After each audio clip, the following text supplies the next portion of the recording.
Very nice. I just look at that Adam out there. All right, good morning, ladies and gentlemen, and welcome to the United States Navy Memorial and to the 18th Annual Conference of the American Veterans Center. My name is Jim Roberts, and I'm president of the AVC, and it's a great pleasure to have you folks with us and for what we hope will be a great 2 days. Our mission at the American Veterans Center is to preserve the legacy of valor, service, and sacrifice of our veterans and to pass on that legacy to today and future generations. We build for the future by honoring the past, and education is a central focus of our efforts, and that is why we are so delighted to welcome today and tomorrow, and indeed yesterday where we started, some 500 high school and college students, including cadets and midshipmen from all of our military academies and from 10 colleges and universities all around the country to this week's conference. You young people present will have an opportunity to walk with history. You will hear from and meet veterans of iconic battles such as Iwo Jima, survivors of the Nazi concentration camps, and liberators of those camps, veterans of the D-Day landings at Normandy. You will meet members of the 1st All-African-American Tank Division, the only Air Force ace pilot from Vietnam, a Rosie the Riveter who began work at an aircraft factory in 1942 and was still working last year at 94. Okay. You will meet highly decorated veterans from World War II, Korea, Vietnam, Iraq, and Afghanistan, from 4 recipients of the Medal of Honor, our nation's highest award for valor. And some of these speakers will be just a few years older than you. All have fought to preserve the freedoms that we enjoy today. When the great General Andrew Goodpaster used to keynote our conferences, he would tell the young people in attendance that World War II was won largely by soldiers, sailors, airmen, and Marines not much older than they. And Ronald Reagan observed that freedom is never more than one generation away from extinction, and that it is a challenge of today's young people to preserve it for yourselves and for the generations to come. I hope you young people will draw strength and inspiration from the heroes that you will meet, and that you will resolve to be worthy of the great legacy that they are passing on to you. In closing, I would like to express my deep gratitude to the United States Navy Memorial for serving as our host for this conference at no expense, I might add. They're doing so. It's the only reason we're able to do this, given the numbers involved. They do that. This is part of their mission, and we're very grateful for it. So thank you all for coming. We'll get started with our first panel, which is an interesting one right out of the box.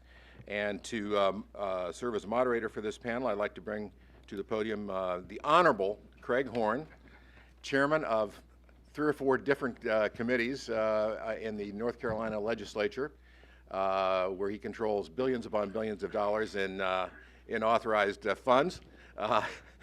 But Craig has been a great patriot in many different fields. He's volunteered, as has his wife Lorraine, at these conferences now for, I think, since the beginning. That would be 18 years. So he's also a member of the board of directors of the International Churchill Society, and they will be opening the International Churchill Library at the George Washington University in the spring, I believe. So please welcome the Honorable Craig Horn.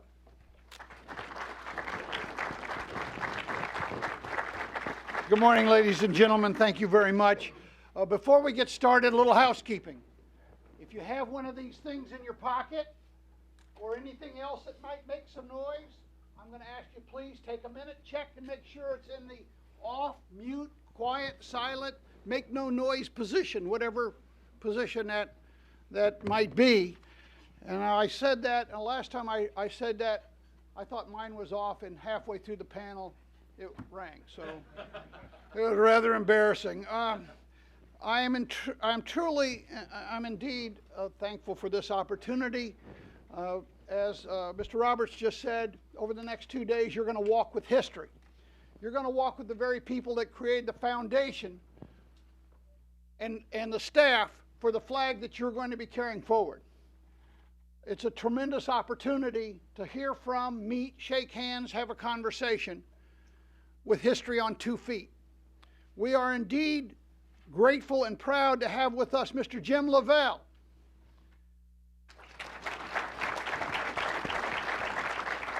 Mr. Leavelle was born and raised in Red River County, Texas. He served in the United States Navy during World War II and was a sailor on board the USS Whitney on December 7th, 1941, a day that shall live in infamy. A time when it's impossible for any of us in this room, save those that were there, to imagine what happened that day at Pearl Harbor. But at least that be enough for any one man in his life. Mr. Leavelle was the first person to interrogate Lee Harvey Oswald after his arrest. And he joked at that point, there's a famous picture, he joked at that point to Oswald before his transfer saying, "Lee, if anybody shoots at you, I hope they're as good a shot as you are," meaning that they would hit him, Lee Harvey Oswald, and not me. It's amazing what a precursor that was to this famous photo. So this young man has certainly packed an awful lot into his not uneventful life. We're also very honored to have joining us Ambassador Alan Lukens. Ambassador Lukens.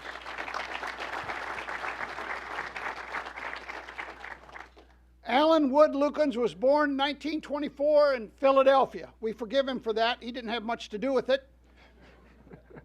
He attended Princeton University and volunteered for the 10th Mountain Ski Division in Colorado at Camp Hale in 1943 and was then assigned to the 20th Armored Division, Fort Campbell, Kentucky. He sailed to Le Havre, France in 1945, went through Holland, Belgium, and saw combat, of course, in Germany. He crossed the Rhine as part of the Third Army and became part of the 7th Army, arriving at Dachau. I don't know how many of you have ever visited Dachau. I've been there several times. I don't know how anyone could not be affected, even on this day, let alone that day, when he arrived to see what he saw with his eyes, smell what he smelled with his nose, felt what he felt. It had to be indescribable. So, if that isn't enough as well, Ambassador Lukens went on to Princeton University, graduating in 1948, joining the Foreign Service, serving in Europe and Africa. Sadly, he lost his family in a tragic plane crash in 1961. He later remarried and was appointed ambassador to the Congo from 1984 to 1987.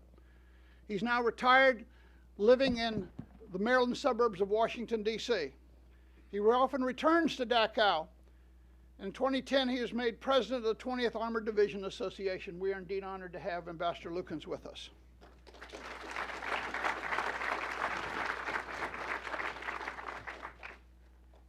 If you want to know, I really ask you to pay lots of attention to this next gentleman. Not that I don't want you to pay lots of attention to all these gentlemen, but Ivor Griffin was with Montfort Point Marines.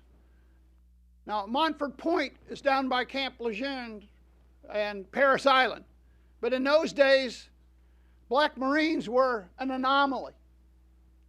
So they were trained not at Parris Island, but at Montfort Point, which later was renamed Johnson Camp after Hashmar Johnson, the first black Marine Sergeant Major. Ivor joined the Marines was in the Marines. He was among the first black Marines to go into telecommunications. He fought and served in Saipan, Guam, and Okinawa. He has a rich history of some of the darkest days of our country as well as some of the brightest days. Truly an example for us all to stand up for what he believes, persevere, and overcome. We are indeed honored to have Ivor Griffin with us today as well.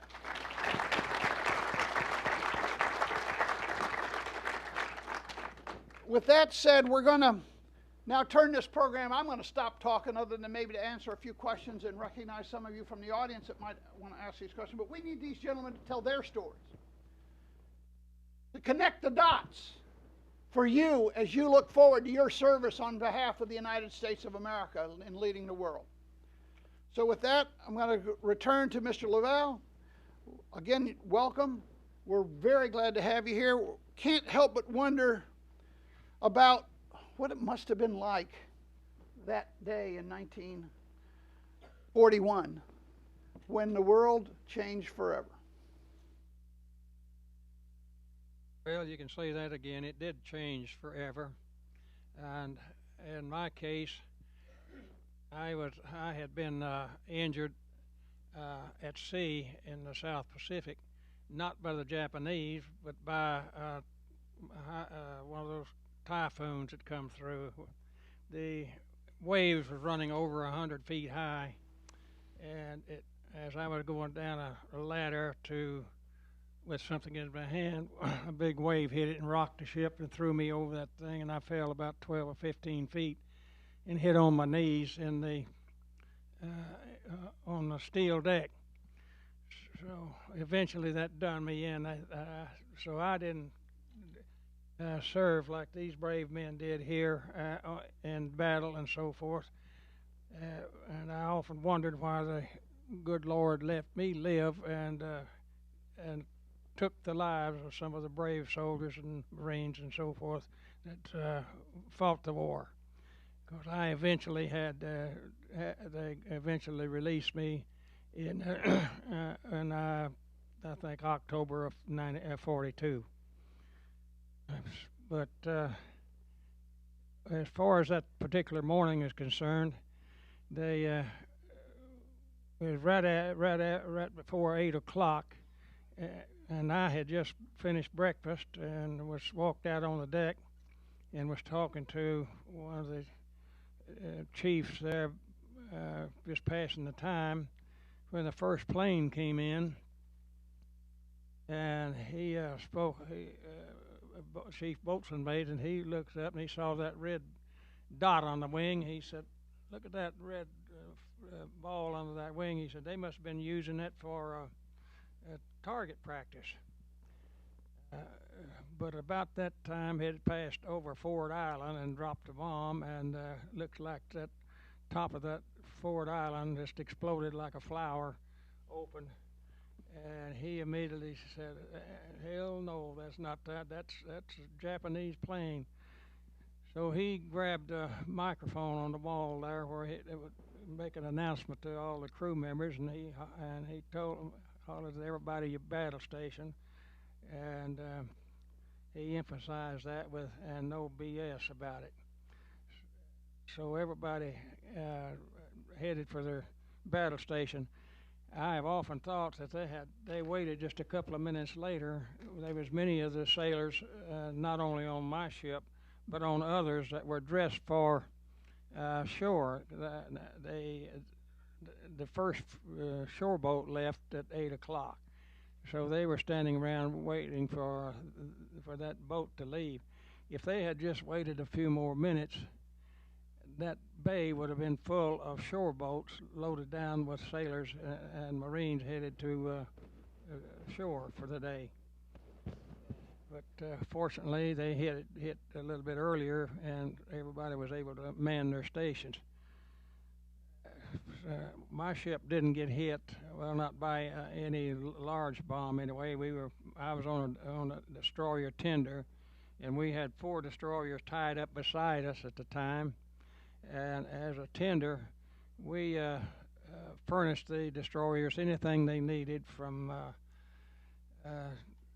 toilet paper to torpedoes or whatever. They had, and we had experts on there that could fix anything that they had on the destroyers. If they had a problem, they could pull alongside, and we had a man that could take care of it. And one of the destroyers on there did have their guns down. They didn't working on them, so they never fired at all. All the other destroyers did get their guns in, get to working, but I don't know how many they hit. Not many, because our score that day was rather small. We did one of the pilots did circle over and fire at our ship, and two bullets hit the forward deck, but that's heavy steel, and when they just hit that, they bounced right off and didn't hit anybody. So we didn't get hurt at all, and no damage.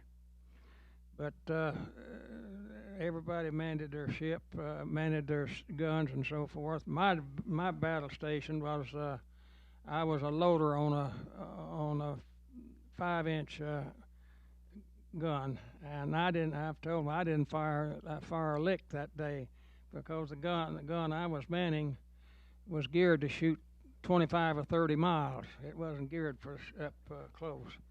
If we'd have fired it, I'd have hit somebody over in Honolulu. So I didn't fire a lick, and I kind of feel embarrassed when they asked me how many I shot. I didn't shoot any, unfortunately.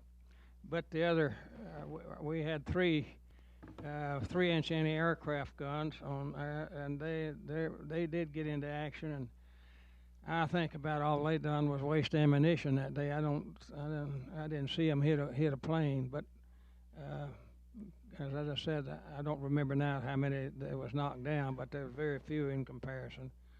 So.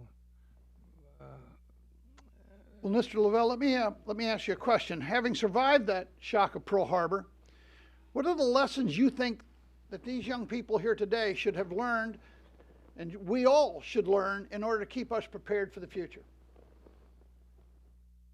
Well, I don't know exactly how to answer that, other than do what they are doing now. They're going through training, and as long as they pay attention to what they're supposed to do and learn what they're being taught, I think they'll do very well, because they look like a very good group of people to me. I don't think I was ever that young, really, but they are a very good-looking group, and so I think if they just follow what their teachers and instructors tell them, they'll be fine. I certainly remember the lesson of if you train like you fight, you'll fight like you've trained. Exactly. And I think that's one of the lessons that you've certainly brought back. I'd like to jump forward in your lifetime to another instance. You thought, I'm sure, that, well, you dodged that bullet. You walked away with all your arms and legs from those days in Pearl Harbor, and then in 1962... 63, that's right. I was actually a young airman stationed about 100 miles away from Dallas on that fateful day in November. I wish I was with you.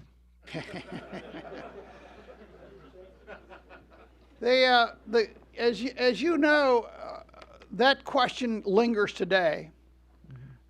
There's still all kinds of theories about who did what to whom and when. So we're kind of interested to hear, we're more than kind of interested, we're extremely interested to hear your reflections on that period when Lee Harvey Oswald shot and killed President John Kennedy. Well, there's a lot more to it than Lee Harvey Oswald shooting the president, as far as that goes. And just to answer your questions before you ask that, there was no conspiracy. Regardless of what you think or what you've been told. I worked on this several months after the thing was over with, and I shot down every conspiracy theory that come up. But on that particular day, I did not have an assignment. My partner was on vacation, and my captain, he didn't like for us to work single-handed. All the rest of the men out of my bureau were given assignments, and all of them were assigned something to do with the motorcade. We had 2 officers riding in the motorcade. But my duties was, he told me just to stick around the office and take care of anything that might come in. Well, as I did recruit me a patrolman out of the patrol division, and went out and picked up a armed robbery suspect that I had a warrant for, and come back in. And when we came back into the office that day, we was listening to the dispatcher, because he was giving the location of the motorcades block by block. And when we got into the basement where Oswald was later shot, and turned the radio off and headed in across the floor and up the elevator to the 3rd floor, As I walked in, my lieutenant told me, said, well, they shot the president. Well, I was just, when we turned the radio off, they had not turned on Houston Street. They were at the point of turning, but they hadn't made the turn yet. So I thought he was just kidding me until I listened to, he had the squawk box on, as we called it, from the dispatcher, and I soon realized he was serious about it. And anyway, to bring a little quicker along, he told me, he said, put that prisoner up and get down to Elm and Houston and find out what's going on, because I'm beginning to get calls on it. And he said, I don't know what's happening. Back in those days, we didn't have the walkie-talkies or the cell phones and all of this. So if I was in the field and needed to talk to my office, I had to get on a pay phone and call in. So when I got down there, there was the inspector of police on the front door of the school book depository, and I asked him if the back building had been sealed off front and back so nobody could get in or out, and he informed me that they was. Then he also told me that he had several witnesses he didn't know what to do with, so we sent them over to the sheriff's office. Well, knowing how witnesses have a way of changing their stories, I thought it best and he told me my officers, the homicide officers up searching, I thought it best that I talk to the witnesses, because witnesses have a way of changing their stories from time to time. So I went over, and there's about 15 or 18 people in the office there, and the chief deputy was wringing his hands. And when I walked in, he said, I got all of your witnesses here. What do you want me to do with them? I told him, I said, I need statements from them. Call in your men to take statements. But about that time, about 6 officers from our burglary and theft division walked in and said, Jim, we were sent in here to help you. What do you need? I said, every one you need. Just exactly what I need. Scatter out there and take these statements and have them sign them and so forth, and tell them that I will be in touch with them, but not today. And then to skip ahead a little further after that, I heard the dispatcher from the sheriff's office saying that one of our police officers was shot in the Oak Cliff area. I called my lieutenant and asked him who was covering that, because anytime a police officer gets shot, the homicide division covers it. And he said he didn't have anybody, and I told him that I would take it. So I asked one of the burglar and theft detectives, who I knew would probably have a car if anybody did, and he had left one parked in the middle of Houston Street. So I went and got his keys and went to the shooting of Officer J.D. Tippett. And I talked with some of the witnesses and so forth. And here again, I'll just tell you, I ended up, after a little investigation, I had 4 good witnesses on that from all around the car. So, there's a lot of different stories put out, but they all told the same story. And then after I finished up there, also the Davis sisters was in an apartment right within 50 feet of where the police car was parked. And when they heard the first shots, they run to the front door, and they saw Oswald with his last shot. And when he run past them within about 20 feet of their front porch, he emptied the shell out of his pistol, the empty ones. And then there was a cab driver parked just a few feet away out on a side street. He eating his sack lunch that he'd brought with him, and he had a clear view of it without any problem. When he saw him run in that direction, he's afraid he's going to commandeer his car, so he got out and hid behind it. But Oswald went on by. As Oswald went by, he said, the poor damn cop, or the poor darn cop, he didn't know which. But he kept on going. Well, I don't know if I mentioned it, but when he passed the Davis sisters there, he fired shells out of his gun. And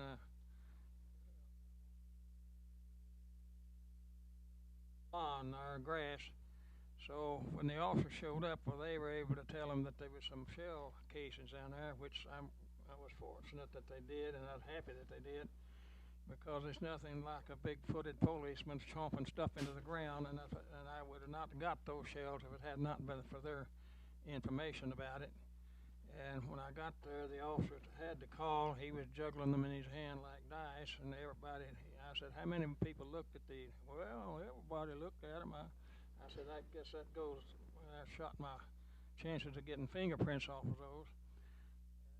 I told him to send them to the crime lab to be checked. I said, if we ever come up with a pistol, at least we can check the primer marks on it. And we did later on. And they kind of skipping on, we got a call about Oswald, somebody being in the Texas Theater up the street, and of course the squads swarmed in on that when that went out, and they arrested him in the theater, and after a fight, and one of the officers got bumped up here on the head a little bit, and then of course Oswald they fell into the seats like this right here. It's pretty sharp on that, and cut a little spot over his right eye. I treated that with a Band-Aid after he got to they got him to the office. Then there's 3 different police officers told me they hit him and cut that place on it, so I had plenty of witnesses there telling me how he got that injury, but I don't think any of them did. I think he got it when he fell into the seats. Well, anyway, when I got him and started talking to Oswald, and I asked him about shooting the police officer, he said, I didn't shoot anybody. Well, I thought it was a little strange in a way, because I had worked 2 other police officers' murders, and usually when they were talking to him about the shooting, they would say, I didn't shoot the policeman, or I didn't shoot the cop. But I finally figured out a little bit later why he answered it that way. When I was talking to him, I had no clue that he was going to be a suspect in the shooting of the president. I was talking to him strictly about the officer. I didn't have a clue that he was going to be a suspect in that later on. And that's the reason he answered it like he did, because he knew we were going to wrap him with that other one. So he's getting his denial in earlier. I didn't shoot anybody. Consequently, as he told you earlier, when I was transferring him and handcuffing myself to him, I told him, I said, Lee, if anybody shoots at you, I hope they're as good a shot as you are, meaning that they'd hit him and not me. So, and it happened that way, fortunately. So, but he just kind of laughed, and that's the first time that he laughed during the entire time he was in custody. And why did he laugh? I figured that out too, because I complimented him on his shooting. And that's what he was looking for, was some credit for whatever he was good for. Well, that was certainly one of the most dramatic points in many of our lives. I remember it clearly when someone came into me. As I said, it was about 100 miles away. He said, the president's been shot. And I said, of course, the president of what? And none of us could believe it. It's one of those instances in our lives that we will never forget exactly where we were when we got the news. Exactly where we were when we got the news that President John Kennedy had been assassinated. So, thank you very much for not only what you have done, but for your certainly for your remarks today. I'd like to move on now to Ambassador Lukens, and so we have some time for questions here. Mr. Ambassador, you've had a not uneventful life. I can't imagine the feelings that still must today go through you when you think about that fateful day at Dachau. But kind of bring us a little background on you and your service in World War II. Well, thank you. I'm very honored to be here. I haven't seen so many nice looking soldiers for 70 years when I was with the 20th Armored Division.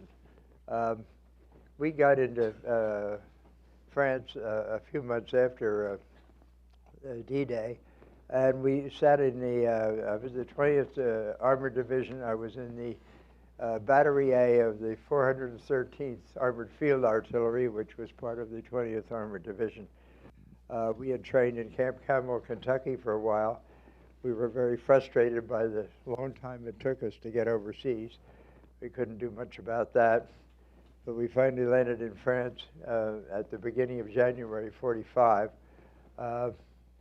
We were all put into a farmhouse, farmyard near Rouen in France. I was the only one that spoke French, so I got to know the mayor and the mayor's daughter, who was 12 years old, I gave candy to, and we've been back 3 times since then, and she and her husband are now in the 80s, and they keep up corresponding with us. We finally got underway from there and headed north through Belgium and Holland, where we got very nicely greeted by everybody, and suddenly into Germany. All the shutters were closed. There were no signs of anybody. They all kind of hid as much as they could. And the first dramatic part for most of us was crossing the Rhine on a bridge put together by our engineers. What we had were M7s, a very awkward machine. It was a Sherman tank with 105 howitzer on top. We had 4 of them into a battery. It was very awkward. My job was to decide where to aim it. I was using my high school math on that, and we went along pretty fast. Finally, we got across the bridge. We took Bonn and Cologne and headed toward Frankfurt. We were started out in the First Army, and we kept going so fast, and they put us in the Third Army under Patton, and we kept moving again until finally they changed us into the Seventh Army. We came down rather quickly. We had some firefights with the Germans, who had 88s. They were a more effective weapon than our M7s, and several times they would have aimed at us in front and in back, and then we figured that the next shell would come down to land on us. But we were lucky. But we had a number of those exchanges with the 88s. Every night there was a German plane that would fly over and sort of harass us. We called him Checkpoint Charlie, and we'd all take our guns and try to hit him down. But he would drop bombs, but that was more of a nuisance than anything else. Anyway, we kept going, and then they put us in the Seventh Army of General Patch, and our general aim was to take Munich. We moved along quickly. In part of the group that I was in, called Combat Command B, we were the only artillery in that, and most of the division was east of ours, and they were aiming for the SS headquarters, which was then about 10 miles north of Munich. So communication, as we heard, was not the same as it is these days. The people in the camp, the survivors, the prisoners, were listening surreptitiously to BBC. They knew we were coming. They knew very much about it, where we were, but we had no ideas. Even up through the colonel's level, had no idea that we were headed toward a concentration camp, Dachau. So suddenly one day on the 29th of April, just 70 years ago, we suddenly came upon this camp in just a small part of the CCB. The camp was surrounded by watchtowers, a big moat, and barbed wire. We started to fill in a moat and use our tanks to get through the barbed wire. There was a big building inside there, and with a white flag on it. We thought, well, everything's okay, we can keep going. And then suddenly, snipers from that building killed a number of people around me, including our colonel, who was standing in a jeep saying, "Let's go." And that was a terrifying moment. And then we used our artillery against this main building in Dachau, and that was the end of that. So we continued, we got on in, And what we saw was just horrifying.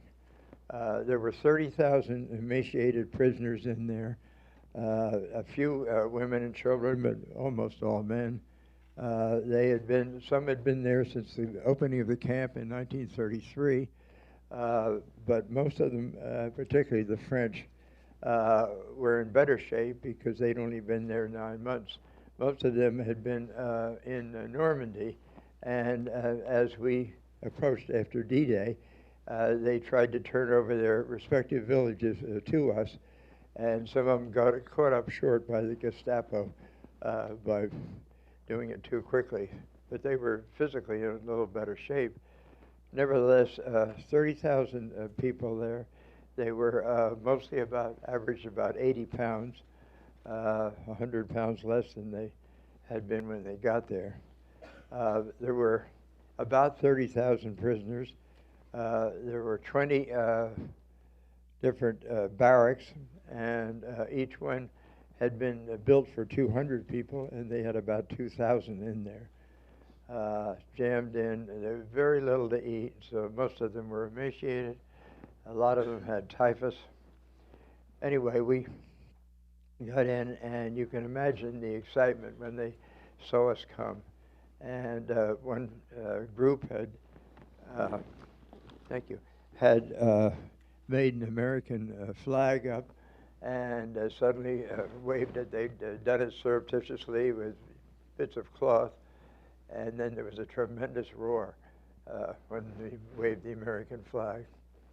After that, there were about 27 other nationalities in there, and they also waved the flag. The next morning, some of us were allowed to go in and see and look around. But the most horrifying thing were the 38 freight cars full of dead bodies.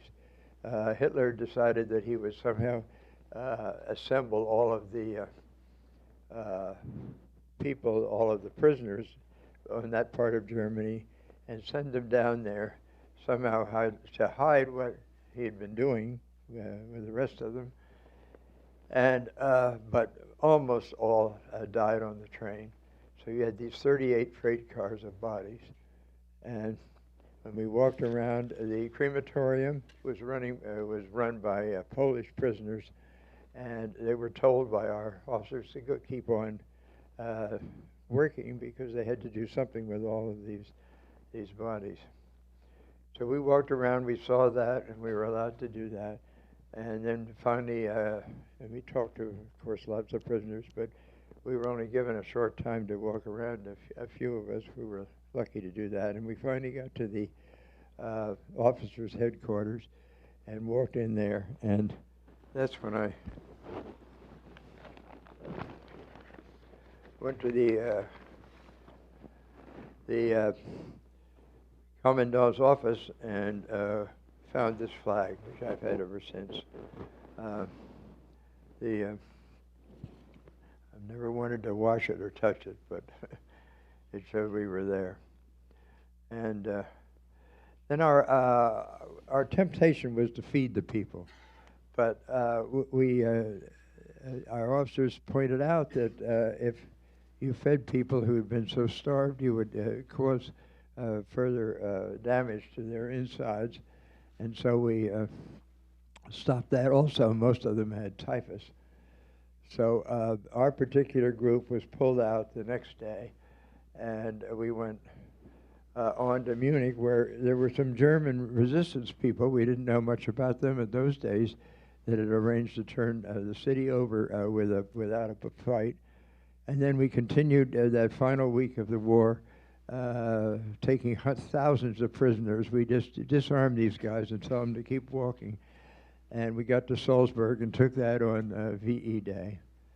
And we converged there with the French 2nd Armored Division, who were all in American uniforms except for the tricolor. And they had liberated a lot of champagne and killed a lot of chickens, so I celebrated VE Day with the French. Then we went on.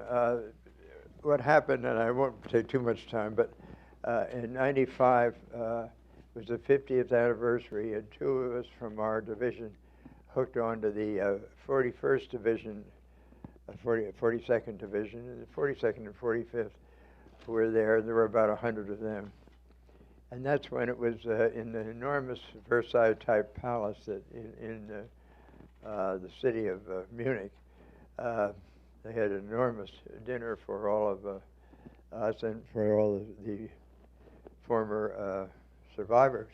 And that's when I began to know a lot of these survivors. And one particular man that I had met, the story was kind of horrifying.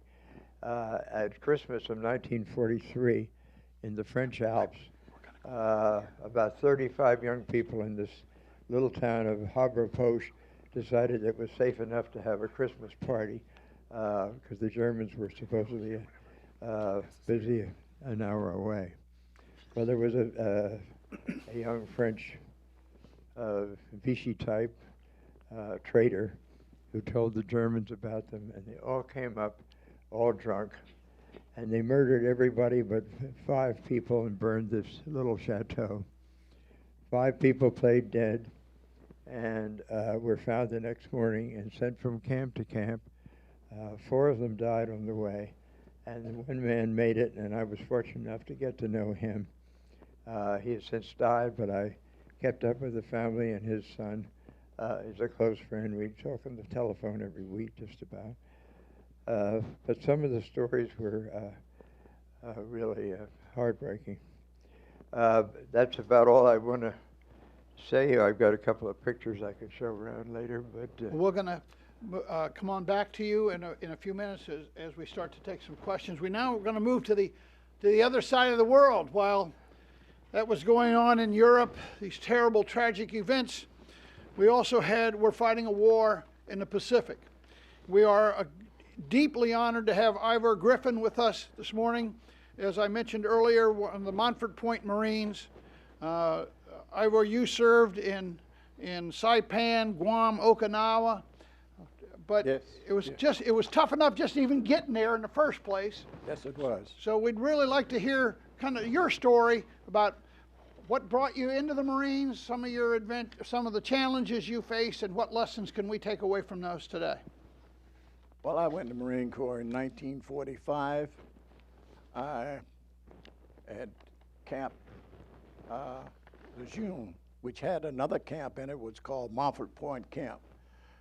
That's where 20,000 of us, black Marines, was trained. I don't know anything about Parris Island, never been there.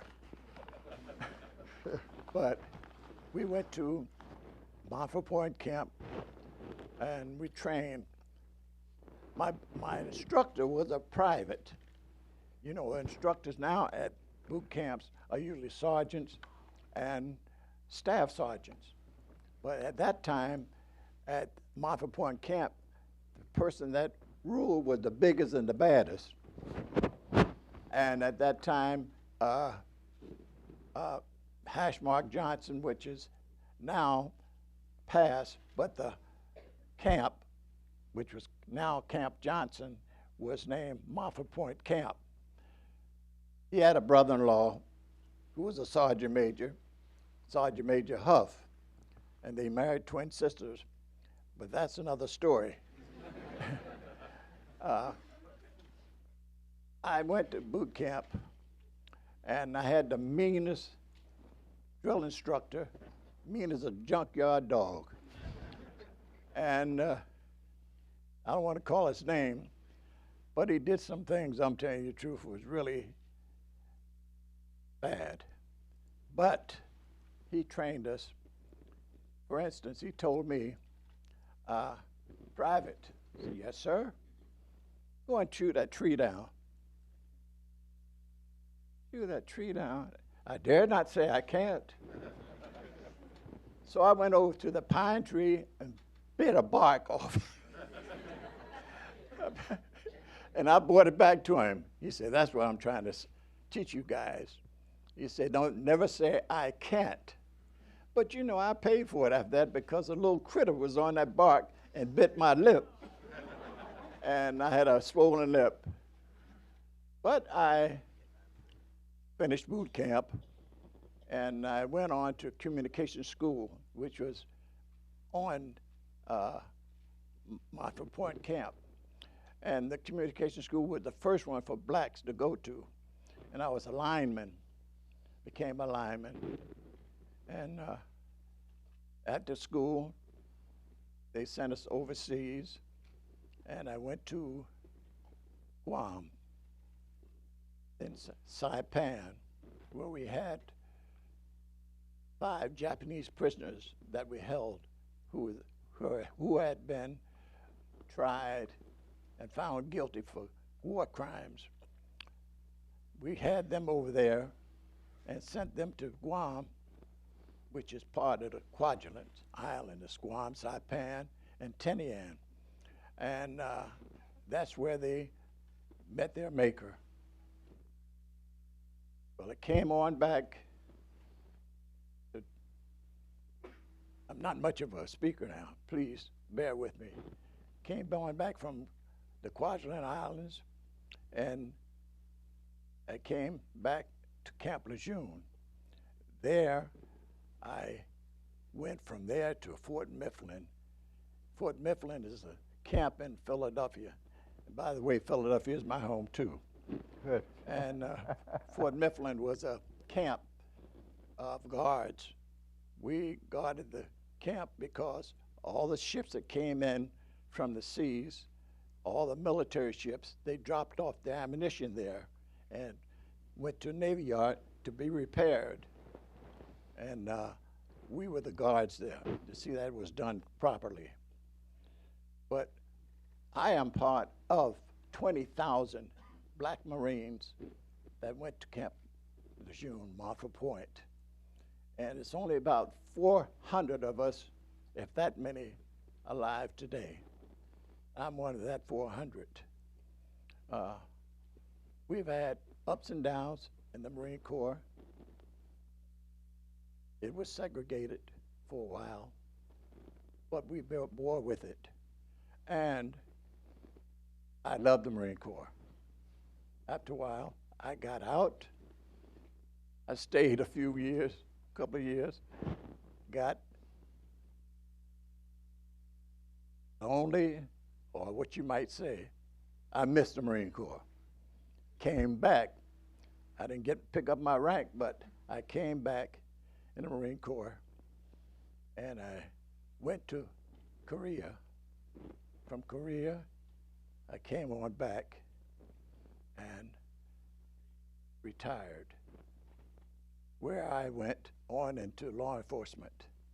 I stayed there for 20 years and retired from there. And now, here I am. Well, Ivor, we're certainly glad you're here.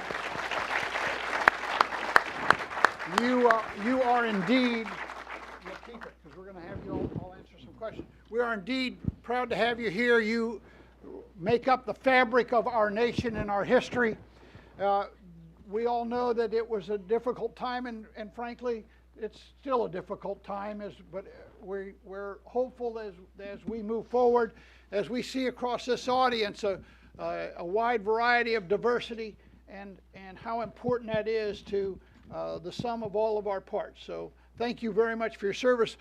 Gentlemen, we're going to now take some questions from the audience. This is an opportunity for you to have a first-hand interchange with history on 2 feet. So we've got some mics here. We've only got 10 minutes or less than 10 minutes. So I may not be as accommodating as you would like, but I'll do my best. Who has a question? Yes, sir. Identify yourself, your name, and ask what you'd like. Yes, Norman Fulkerson. Question for Mr. Leavelle.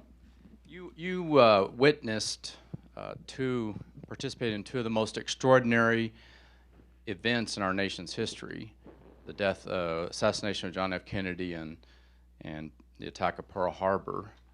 And the question is very simple. Having witnessed those 2 things, what do people more frequently ask you about, Pearl Harbor or your involvement with Lee Harvey Oswald? I get far more questions about the Kennedy assassination than I do Pearl Harbor. I think the problem is the people that were alive or knows anything about Pearl Harbor don't know enough about it to ask the questions, really. But so the majority, to answer your question, the majority of my questions that I get are related to Kennedy deal. Up until this last month or so, I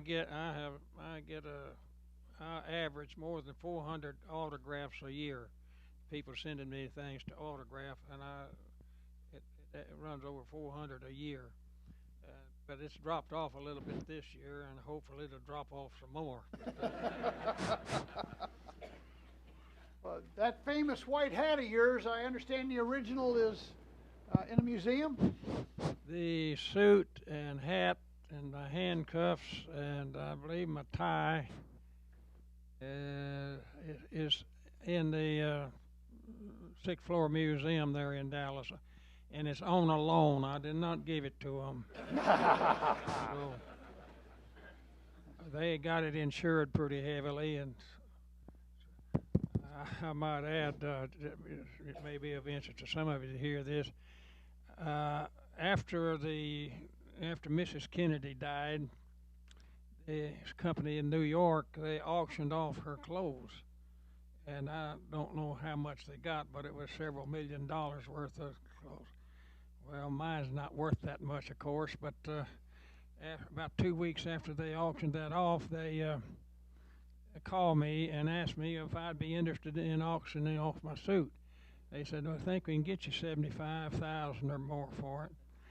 So I said, well, I don't really need the $75,000 right now. I'll just hold on to it and for a little while. And so my wife, I think she was cooking breakfast that morning when that phone call come through, and she heard the money, talking about the money. She asked me what happened, and I told her what they'd offered her. She said, man, I wish I'd have answered that phone. She said, I'd have had that rolled up and on the road already. We've got another question up here. Yes, sir. Yes, Joe DeCavage, Navy retired with a Navy Junior ROTC group from Paint Branch. This is a question for Ambassador. Why you said there were 30,000 prisoners there at Dachau. Why was there such a backlog, basically, between, why did they have 30,000 there? Why didn't they get rid of them quicker, do you think? Well, it had up to 200,000 had been there from 1933 on.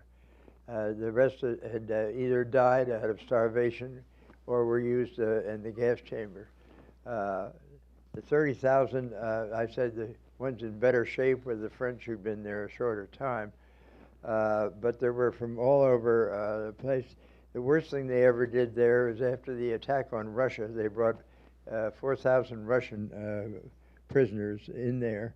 They told them if they'd run across the field, they'd be free, and they ran across, and they were all shot in the back all that same day. So there were lots of reasons why there were only 30,000 left at that point, but so many had died. We have another question up here and then one down here, and that, I'm afraid, is going to have to be the end of it as we move on to our next panel. Yes, ma'am.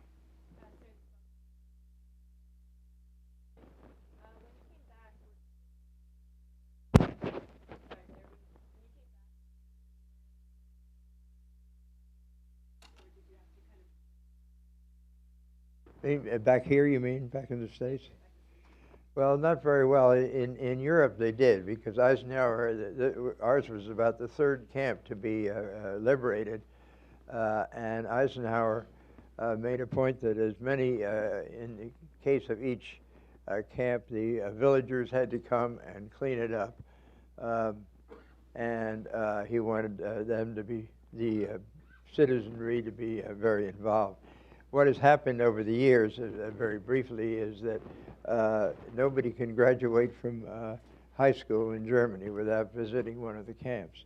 And when we had our big celebration this year, the 70th anniversary, they had, must have had 300 or 400 German students, high school and college, that were there.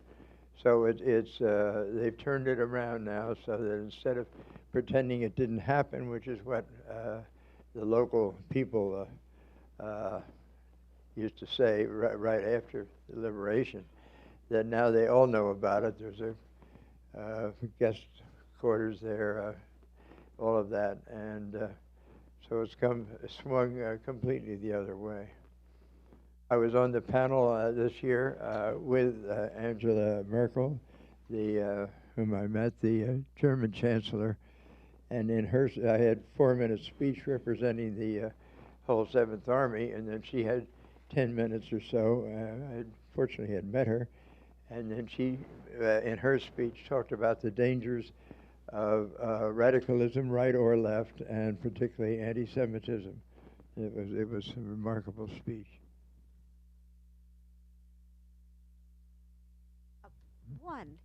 When 9/11 happened, I know you probably immediately thought of Pearl Harbor. I remember thinking to myself, this must be something like American people felt when Pearl Harbor was bombed. It would have been horrific.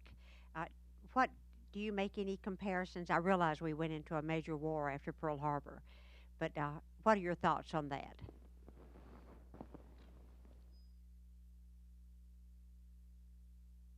Well, I'm not sure I got all of your questions, but So when 9/11 yes, so traumatic for us, right.